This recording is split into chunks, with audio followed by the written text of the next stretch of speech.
আনসারকে দিয়ে যে খেলা শুরু হইলো তাতে বোঝা যায় পতিত সরকারের সেনাপতিরা এখনো সবল এবং সক্রিয়। এই আনসার কাণ্ড একটা কিন্তু ওয়েক আপ কল প্রফেসর ইউনূসের সরকারের জন্য। সরকারের সব স্তরে হাসিনার লোকজনদের না বের করে দিলে এই অনিশ্চয়তা এবং স্থবিরতা কাটবে না। আমি এটা ক্রমাগত বলে আসতেছি, সুপ্পু থেকে শুরু করে হাসিনার নিয়োগ দেওয়া ব্যক্তিদের বাইর করে না দেওয়ার ফল আমরা পাচ্ছি এবং পাইতে থাকবো। এর আগে শীর্ষ আদালতের মাধ্যমে কু করার চেষ্টা হয়েছিল, আগামীতে এই ধরনের চক্রান্ত চলতেই থাকবে। কেউ যদি মনে করে থাকেন পরাজিত ফ্যাসিস্টরা এবং তাদের প্রভু ভারত সবকিছু মেনে নিয়ে বসে থাকবে, তাইলে কিন্তু বোকার স্বর্গে বাস করিচ্ছেন। ওদের ফেলে যাওয়া জঞ্জালগুলো সমূলে সাফ করেন। ছাত্ররা আনসার কাণ্ড ব্যর্থ করে দিচ্ছে, কিন্তু ছাত্রদের ডাকতে হবে কেন? পুলিশ আছে না, বিজিবি আছে না, আর্মি আছে না? ছাত্ররা কি ছাত্রলীগ না মাস্তান যে এরা এই শেষ পিটাবে সবাইকে আর সবাই ঠান্ডা থাকবে? এটা কোনো প্রসেস হইল? আনসার অনেক আগে থেকে প্রস্তুতি নিতেছে, আমরা সবাই জানি। আর স্বরাষ্ট্র উপদেষ্টা লেজ মলতেছে বসে বসে। ওই যে দেখেন স্বরাষ্ট্র উপদেষ্টা মালদারে দেখেন কেমনে কথা কয়। 3 উপদেষ্টা এবং অন্যান্য যারা সহকর্মী সবার সাথে আলোচনা করে আমরা একটা সিদ্ধান্ত উপনীত হয়েছি, এখন থেকে রেস্ট প্রথা থাকবে না আনসারে। আর অন্যান্য যে তাদের দাবি দাওয়াগুলি আছে ওই জন্য একটা কমিটি করে দেওয়া হচ্ছে। এই কমিটি পর্যালোচনা করে আমাদের কাছে পাঠিয়ে এবং তা আমরা আন্তঃমন্ত্রণালয়ে বসে একটা সিদ্ধান্ত নিব।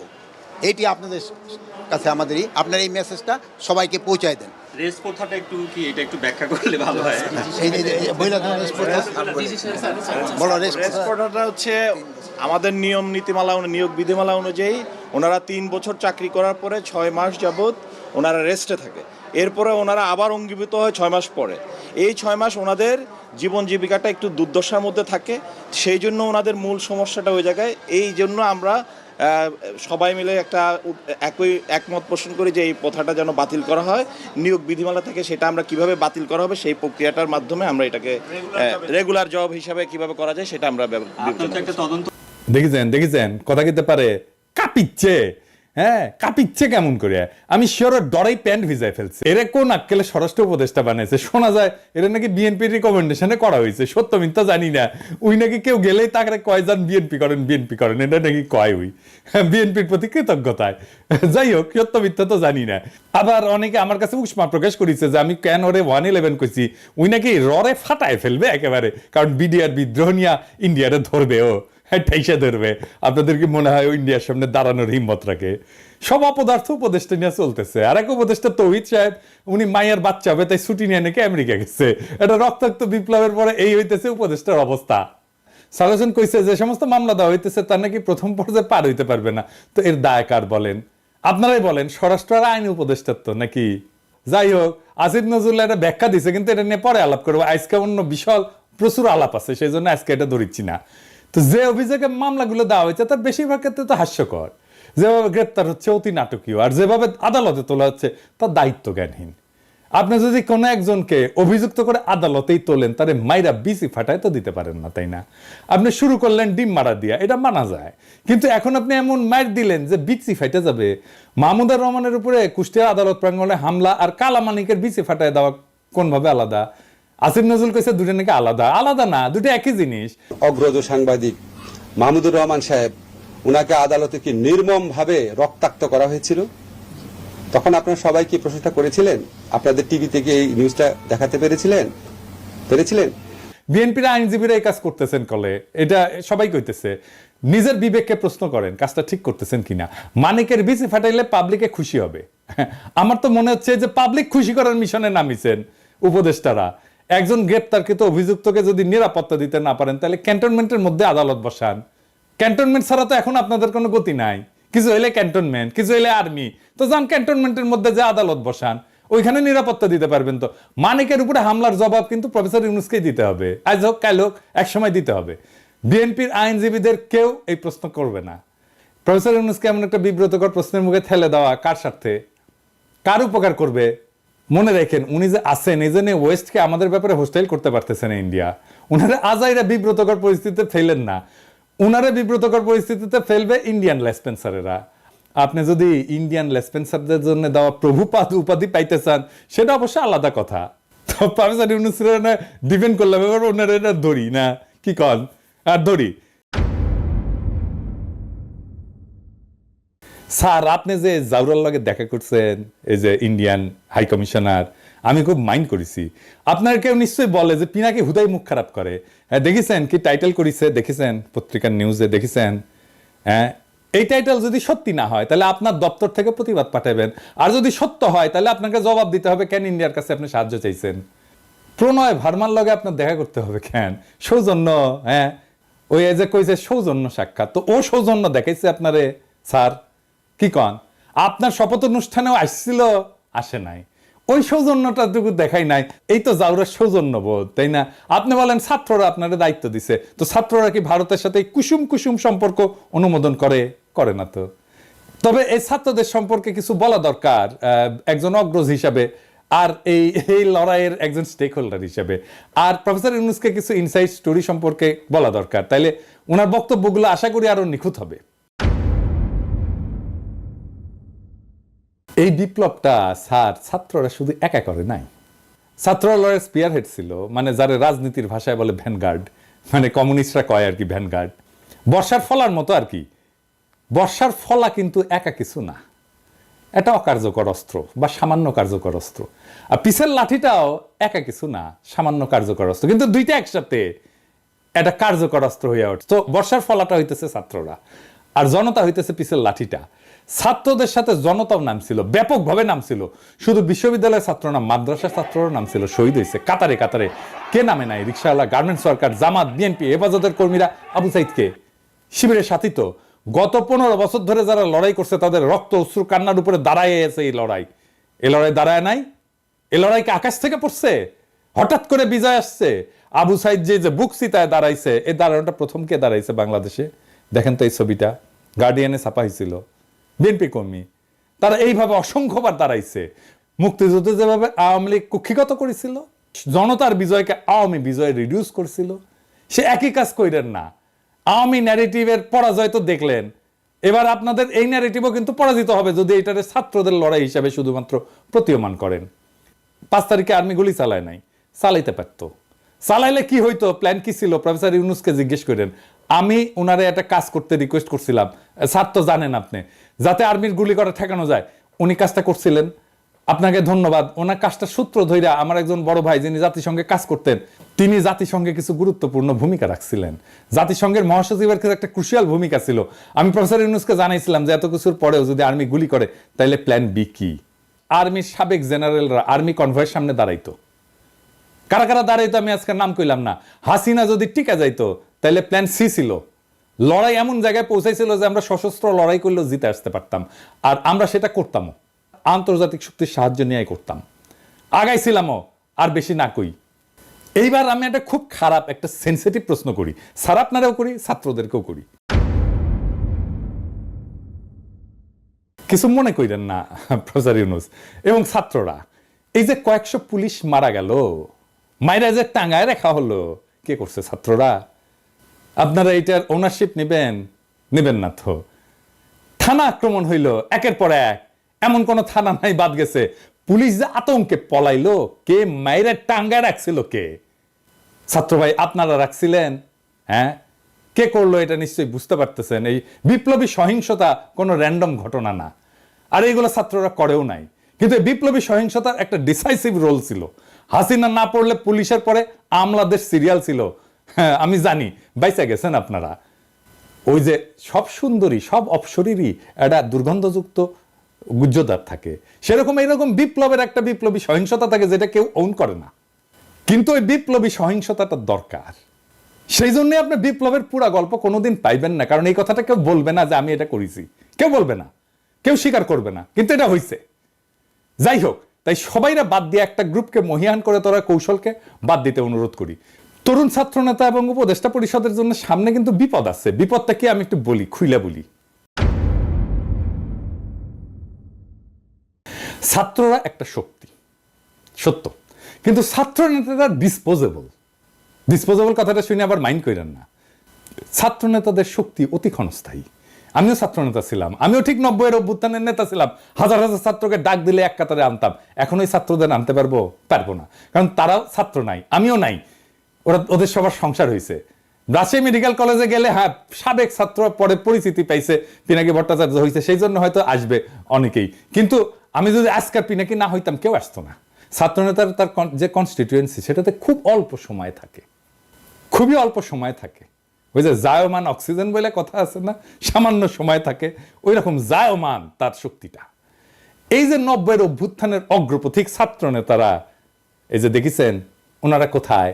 এই যে বিচিত্রা প্রচ্ছদ প্রতিবেদন হয়েছিল আমাদের সময়, বিচিত্রা প্রচ্ছদ প্রতিবেদন হওয়া মানে বিশাল বিশাল ব্যাপার। বিচিত্রা প্রচ্ছদ প্রতিবেদন হয়েছিল, ওনাদের ছবি দেয়া, ওনারা কোথায়? কোথাও নাই। অথচ উনাদের কথায় তখন দেশ চলতো। এরশাদের পতনের পরে বাংলাদেশের ছাত্র নেতাদের মধ্যে 4 খলিফার চাইতে বড় ছাত্র নেতা আসে নাই। ওনাদের গত 40 বছরে কোনো বেল ছিল রাজনীতিতে? ছিল না। এখন আজকার ছাত্র নেতারা ডাকলে হাজার হাজার ছাত্র আসে। ঠিক 5 বছর পরে ওই ছাত্র ইউনিভার্সিটি থেকে বেড়ে গেলে সেই একই বাগানে আসবে নতুন কুড়ি, শুধু সেই সেদিনের মালি থাকবে না। ছাত্র রাজনীতি কফি হাউসের সেই আড্ডা, বুঝছাও, এটা থাকে না। বারবার ছাত্রদের সামনে আয় না, জনতাকে যে সামনের কাতার থেকে পিছে ঠেলে দেওয়া হইতেছে, তার সবচেয়ে বড় ভিকটিম হবে ছাত্ররাই, ছাত্র নেতারাই। তারা শক্তিহীন হইয়া পড়বে। রাজপথে ছাত্র জনতার বিপ্লবী ঐক্য হাসিনাকে পরাস্ত করছে, শুধু ছাত্ররা করে নাই। ক্ষমতা জিনিসটাকে আজকের ক্ষমতাবানদেরকে বুঝতে হবে খুব খেয়াল করে, কারণ এটা না বুঝলে আপনি ক্ষমতাকে ম্যানেজ করতে পারবেন না। কারণ ক্ষমতা খুব ডেঞ্জারাস জিনিস। আমি আপনাদেরকে বিপ্লবের একটা এক্সাম্পল দিয়ে দেখাই। ক্ষমতা কিভাবে বিপ্লবকে ধ্বংস কইরা দিতে পারে। রুশ বিপ্লব টেকেছিল, টেকে নাই। এত বড় সফল বিপ্লব টেকে নাই কেন জানেন? কারণ লেনিন নিজে ক্ষমতাকে কিভাবে ডিল করবেন, জনতার সাথে কিভাবে পুনঃসম্পর্ক স্থাপন করবেন, জনতাকে দিয়ে কিভাবে বিপ্লবকে ওন করাবেন, সেটা বুঝতে পারে নাই লেনিনের মতো প্রখর রাজনৈতিক মেধার লোক। ক্ষমতা এসে বিপুলভাবে অজনপ্রিয় হয়েছেন লেনিন আর তার নিজের দল মাত্র কয়েক মাসের মধ্যে। এটার সাথে বাংলাদেশের অগস্ট বিপ্লবের মিলটা ধরাই দেব, মজা পেবেন। রাশিয়া বিপ্লব হইল, লেনিন ক্ষমতা নিলেন, তারপর একটা নির্বাচন দিলেন কয়েক মাসের মধ্যে এবং গোহারা হারলেন। বিরোধী দল পেল 40% ভোট আর সে পেল মাত্র 25% ভোট। তারপর পার্লামেন্টে রেড আর্মি পাঠায় ওদেরকে পার্লামেন্ট ছাড়া করলেন। এটা হচ্ছে লেনিনের কেরামতি। সফল বিপ্লব করলো যেই দল ক্ষমতায়, তারপরে গোহারা হারলো। আর ওই হারার পরেই Soviet union one party state হয়ে ওঠে ধীরে ধীরে। দীর্ঘমেয়াদে শুধু বিপ্লব না, একটা প্রসপারাস নেশনকে পিছায় দেওয়া হয় বহু বছর, আজকে পর্যন্ত মাথা তুলে দাঁড়াইতে পারেনি। আর একটা এক্সাম্পল দিই, শপথ নেওয়ার আগে মোস্ট প্রমিনেন্ট আর পপুলার ছাত্র নেতা কারা ছিল? আসিফ আর নাহিদ তো, তাই না? এখন মোস্ট প্রমিনেন্ট আর পপুলার ছাত্র নেতা কে? সার্জিস আর রাফনাজ আব্দুল্লাহ। কেন বুঝলেন তো? কারণ ওটা ক্ষমতার বাইরে। ক্ষমতা জনগণের সাথে নেতার দূরত্ব তৈরি করে সব সময়। ক্ষমতাবানকে জনগণ পছন্দ করে না, ক্ষমতা জনগণকে দূরে সরায় দেয়। লেনিনের মতো প্রখর রাজনৈতিক মেধা এই ক্ষমতাকে ম্যানেজ করতে পারে নাই। দুইটা দেশ পারছিল কিন্তু বিপ্লবের পরে ক্ষমতা আর জনতার মধ্যে মেলবন্ধন করতে, কিউবা আর ইরান। সেই জন্যই দুই দেশে এখনো বিপ্লব টিকে আছে। আর এই অরাজনৈতিক এনজিও দুর্বল বুইরাদের ক্যাবিনেট পারলে ভালো, কিন্তু প্রফেসর ইউনূস তো খমিনেও না লেনিনও না। এখনই প্রফেসর ইউনূসের সরকারকে অনেকে এনজিওগ্রাম সরকার বলে। ওই যে হার্টের এনজিওগ্রাম না, ওই এনজিও মানে নন গভর্নমেন্ট অর্গানাইজেশন, আর গ্রামীণের গ্রাম মিলে এনজিওগ্রাম সরকার। হ্যাঁ বুঝছেন স্যার, আপনার সরকারকে এনজিওগ্রাম সরকার বলে, বুড়াদের লাগে এনজিওগ্রাম। এটা নতুন তরুণ বাংলাদেশ করতে পারবে না। আপনার ক্যাবিনেটে 2 জন তরুণ ছাত্রকে নিয়েছেন, আমি প্রথম দিন এটা অ্যাপ্রিসিয়েট করছি, বলছি যে এটা ভালো কাজ হয়েছে। আপনি সবাই নেন তরুণ, সবাই সব উপদেষ্টারা তরুণ নেন, এই যে ছাত্রদের নেন, কোনো অসুবিধা নাই তো, আমরা সাপোর্ট করব, ওরা খুব ভালো পারবে চালাইতে। এর আগে ব্রিগেডিয়ার স্বাগত কইছিলেন না আওয়ামী লীগকে দল গুছাইতে, আজকে আসিফ নজরুল পিছে মুজিবের ছবি নিয়ে কইলেন আওয়ামী লীগ ঐতিহ্যবাহী দল, তার সংগঠন করার অধিকার আছে। ব্যক্তিগতভাবে আমি মনে করি কোনো রাজনৈতিক দলকে নিষিদ্ধ করার পক্ষে আমি না। আওয়ামী লীগ বাংলাদেশের স্বাধীনতা সংগ্রামে নেতৃত্ব প্রদানকারী দল, বিভিন্ন গণতান্ত্রিক সংগ্রামে এই দলটার অবদান ছিল। গত 15 বছর তারা যা করেছে সেটা তাদের ঐতিহ্যের সাথে যায় না। মানে বুঝছেন তো, এই এনজিওগ্রাম সরকারের কাম হইতেছে আওয়ামী লীগকে সাফসুতরা কইরা আবার মানুষের সামনে পরিবেশন করা। আসিফ নজরুলকে জিজ্ঞেস করেন, জার্মানিতে হিটলারের দল কি রাজনীতি করতে পারে? আওয়ামী লীগ কি ফ্যাসিস্ট দল না? আসিফ নজরুলকে জবাব দিতে হবে যে হ্যাঁ বা না বলতে হবে। জয়তে বললে চলবে না, যদি কিন্তু ইত্যাদি ইত্যাদি বললে চলবে না। কোন অথরিটিতে আসিফ নজরুল বলে যে আওয়ামী লীগের রাজনীতি করার অধিকার আছে? শেখ মুজিবের ছবি ভাস্কর্য যেই জনতা ভাঙ্গে ফেলা বিপ্লবের বিজয় ঘোষণা করেছিল, সেই নিন্দিত স্বৈরাচার ফ্যাসিস্ট হাসিনার পলিটিক্যাল আইকন মুজিবের ছবি পিছনে লাগায় যে উপদেষ্টাগিরি করতেছেন, এইটা কি জনগণের অনুমোদন নিয়ে লাগাইছেন পিছে? জনগণ তো এটা ভাঙছে, আপনি পিছে লাগায় রাখছেন কেন, টেঙে রাখছেন কেন? আর একটা বিষয় একটু আলাপ করে নিই, আমাদের মিডিয়ার কিছু রেসপন্সিবিলিটি নিয়ে। সরকার গুমের শিকার ব্যক্তিদের সন্ধানে 5 সদস্যের কমিটি করছে, এর মধ্যে সাজ্জাদ হোসেন একজন। তো মানবাধিকার কর্মী, এনটিভি একটা নিউজ করেছে এটা নিয়ে, এই যে দেখেন, হ্যাঁ, ওইখানে ছবি দিছে এই মালের, সাজ্জাদ হোসেনের বলে এই ছবিটা হইতেছে সুয়েটার প্রাক্তন ছাত্রলীগের প্রাক্তন সাধারণ সম্পাদক, গত 15 বছরের স্বৈরাচারের সুবিধাভোগী। তো আপনি সাজ্জাদ হোসেনকে চিনেন না? সে একজন মানবাধিকার কর্মী, আমাদের কলিগ তো, আমাদের সহকর্মী তো, তার সাথে কাজ করেছি তো। আপনি সে একজনের জায়গায় আরেকজনের ছবি দিয়ে দিবেন আর হাউকাও লেগে যাবে বিভিন্ন জায়গায়। আমার কাছে কতজন পাঠাইছে, এই যে দেখেন এই লোক গুমের ইয়ে হয়েছে। আরে না রে ভাই, এই লোক তো হয় নাই। হুদাই আপনি কি সাংবাদিক নিয়ে রাখছেন এনটিভিতে এই সমস্ত আউল ফাউল? এডিটর সাহেব দেখান তো এনটিভির নিউজটা দেখান, আর ছবিটা দেখান, আর ওই দেখায় দেন যে ওটা কার সাথে মিল আছে, কার ছবি ব্যবহার করেছে দেখায় দেন। এই কাজ করেন না। যাই হোক, আর এটা ইস্যু নিয়ে প্রফেসর ইউনূসের আমি নজর কামনা করছি। আসেন এটা আলাপ করি।